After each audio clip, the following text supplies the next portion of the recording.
तो गैस मैं हूं अंकित और आप देख रहे हैं रेसलिंग फैंस नेटवर्क। शुरू करते हैं गैस वीडियो को सबसे पहले डब्ल्यूडब्ल्यूई एंड डब्ल्यूबीडी के डील से। अगर आपको जीरो कॉन्टेक्स्ट है, कुछ नहीं आइडिया, तो मैं आपको थोड़ा सा कॉन्टेक्स्ट दे देता हूं। यूएस नेटवर्क पे आने वाली है अगले साल फ्राइडे नाइट स्मैकडाउन वापस से अक्टूबर में। मंडे नाइट रॉ आपको शायद देखने को मिल सकती है किसी और नेटवर्क पे, एंड ये शायद नहीं ऑलमोस्ट कन्फर्म ही है क्योंकि डब्ल्यूडब्ल्यूई जो है अल्टरनेटिव ढूंढ रही है। फॉक्स नेटवर्क पे नहीं जाएगी, आपको मैं ये चीज़ अच्छे से अंडरलाइन करके बता दूँ। डब्ल्यूबीडी डब्ल्यूडब्ल्यूई के लिए फ्रंट रनर है करेंटली, क्योंकि ट्रिपल एच एंड और कुछ डब्ल्यूडब्ल्यूई के हायर अप्स डब्ल्यूबीडी के हायर अप से मिले थे।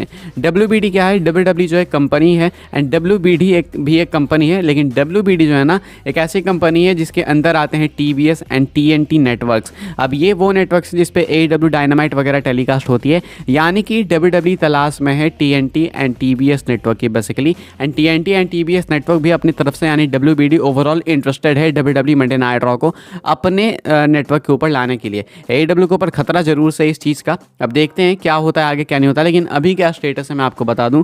मेल्टजर इसके बारे में बात करते हैं, कहते हैं it's majorly in play, absolutely in play, yes. तो जब इनसे पूछा गया कि डब्ल्यूबीडी वाली डील कुछ चल रही है या फिर नहीं चल रही है, तो कहते हैं कि मेजरली जो है ये चीज़ काम कर रही है, यानी कि इसके बारे में डिस्कशंस हो रही है एंड ये चीज़ जो है मान के चलो प्रोसेस के अंदर है एंड अच्छे खासे चांसेस है कि यही डील फाइनल होगी। दैट मीन्स कि डब्ल्यूडब्ल्यूई मंडे नाइट रॉ आपको या तो टीएनटी या तो टीबीएस नेटवर्क पे देखने को मिलेगी, जिससे कि बहुत ही मेजर प्रॉब्लम होगी एडब्ल्यू को, उनके लिए खतरा है। शायद वो अपनी डील लूज़ कर सकते हैं वार्नर ब्रदर्स के साथ, यानी कि डब्ल्यूबीडी के साथ। तो ये कुछ जो अभी के हिसाब से बताया जा रहा है। फिलहाल आपको क्या लगता है कि क्या मंडे नाइट रॉ को टीएनटी टीबीएस पे जाना चाहिए? कमेंट करके बताना। वैसे तो भाई हमें क्या फ़र्क पड़ता है टीएनटी पे आए टीबीएस पे आए, हमें तो सोनी 10-1 10-3 पे ही देखना है। आगे बढ़ते हैं गैस, बात करते हैं अगली स्टोरी के बारे में जो कि है एईडब्ल्यू को लेके, ऑल एलीट रेसलिंग को लेके।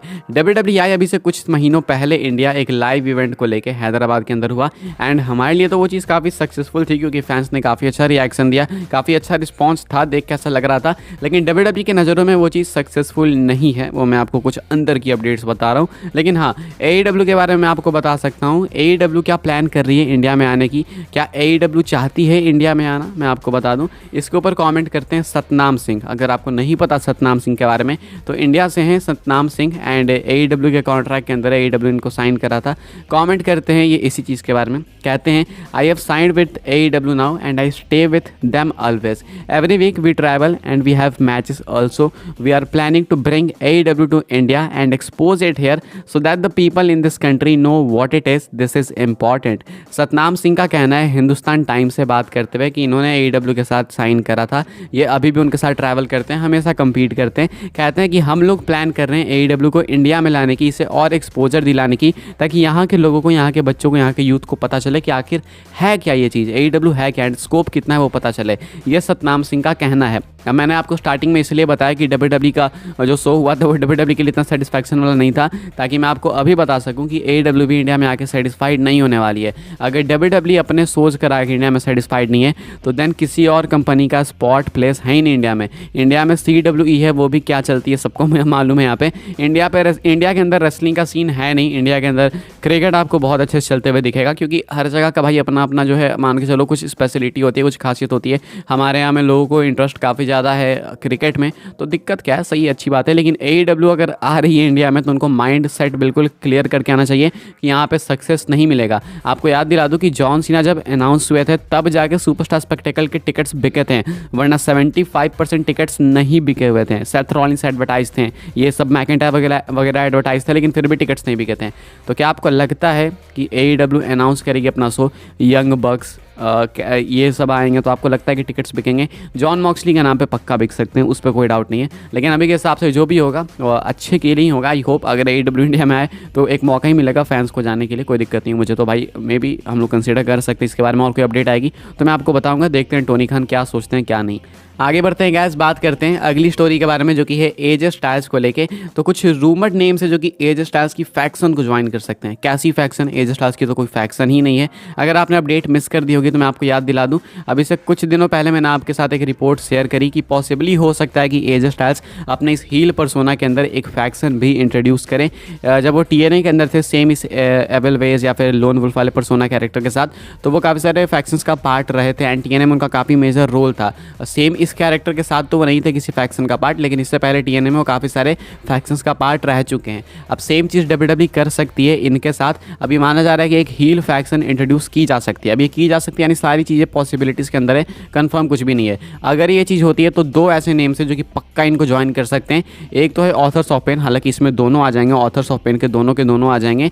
एंड दूसरे हैं ओमस, यानी कि मान के चलो 4 लोगों की फैक्शन बन जाएगी, एजे स्टाइल्स, ओमस एंड दोनों ऑथर्स ऑफ पेन के सुपरस्टार्स यानी एकम एंड रेजार दोनों साइंड है WWE के साथ। ओमस को भी लेकर WWE कुछ सोच नहीं करना है क्या नहीं करना है। तो ये जो है दिख रहा है कि हो सकता है अगर WWE एजे स्टाइल्स की फैक्शन एक हील एविल फैक्शन प्लान करती है तो। आगे बढ़ते हैं गाइस, बात करते हैं अगली स्टोरी के बारे में जो कि है साशा बैंक्स को लेके। क्या साशा बैंक्स अगले साल होने वाले रेसलमेनिया 40 का पार्ट होने वाली हैं? आपको मालूम है कि कई सारे रूमर्स है कि साशा बैंक्स WWE के साथ साइन करने वाली हैं। कुछ लोग ये भी कह रहे हैं कि साइन कर भी चुकी है। अभी हमने सुबह में रिपोर्ट देखी कि साशा बैंक्स ने WWE से एक बहुत ही ह्यूज प्राइस मनी वाली डील मांगी है, इवन सार्लेट फ्लेयर से भी ज़्यादा महंगी डील। तो माना जा रहा है कि WWE अगर कॉन्ट्रैक्ट टॉक्स के अंदर है तो साइन करके ही मानेगी। मर्सिडीज मोने यानी मर्सिडीज वार्नाडो साशा बैंक्स आपको WWE के अंदर वापस से देखने को मिलेंगी। इस कंडीशन में जो चांसेस है वो सबसे ज़्यादा है कि वो अपना रिटर्न करेंगी रॉयल रंबल में एंड देन रेसलमेनिया में उनका स्पॉट कंफर्म है, ऐसा माना जा रहा है अभी के हिसाब से। ऑड्स मैं आपको बता रहा हूँ, अगर रॉयल रंबल में साशा बैंक्स नहीं आती हैं तो देन ये ऑड्स पक्का कम हो जाएंगे, लेकिन अभी के हिसाब से जब तक रॉयल रंबल है तब तक चांसेस अच्छे खासे हैं कि साशा बैंक्स पॉसिबली आपको रेसलमेनिया 40 के भी कार्ड में देखने को मिलेंगी। And may be Sasha banks को फाइनली यहाँ पे एक सिंगल्स मैच के अंदर विक्ट्री मिले रेसलमेनिया में।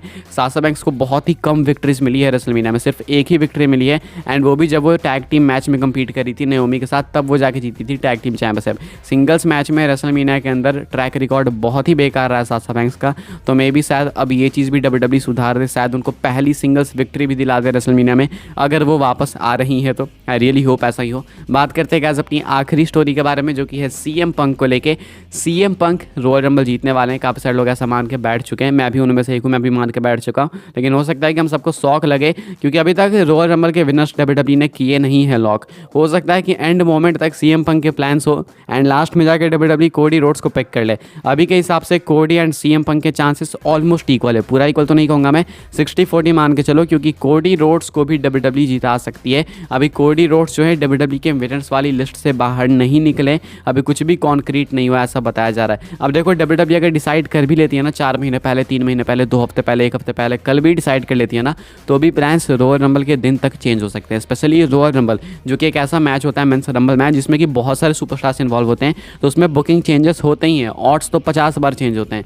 तो अभी के हिसाब से ना ही CM पंक लॉक्ड हैं ना ही कोडी रोड्स लॉक्ड हैं जीतने के लिए। ये भी हो सकता है कि कोई सरप्राइजिंग नेम ही जीत जाए, हालांकि वो बहुत मुश्किल है। चांसेस तो हैं CM पंक कोडी रोड्स में से किसी एक के ही जीतने के, अभी के हिसाब से लॉक्ड नहीं है कि कौन जीतेगा। हम लोग अपने हिसाब से जरूर से अनुमान लगा सकते हैं कि CM पंक के चांसेस ज़्यादा हैं या कोडी के चांसेस ज़्यादा हैं, लेकिन WWE अपने साइड से कुछ भी अभी लॉक नहीं कर रही है। इस वीडियो के लिए गाइस यही कुछ अपडेट्स, आई होप्स आपको इन्फॉर्मेशन मिली हो तो वीडियो को लाइक करें, शेयर करें, सब्सक्राइब करें चैनल को, ताकि आने वाले टाइम में आपको और भी ऐसी WWE की न्यूज़ रूमर अपडेट्स मिलते रहे। फॉलो कर सकते हैं आप लोग मुझे इंस्टाग्राम एंड ट्विटर पर, लिंक आपको मिल जाएगा डिस्क्रिप्शन में। ज्वाइन कर सकते हैं व्हाट्सएप चैनल को, उसके भी लिंक है डिस्क्रिप्शन में।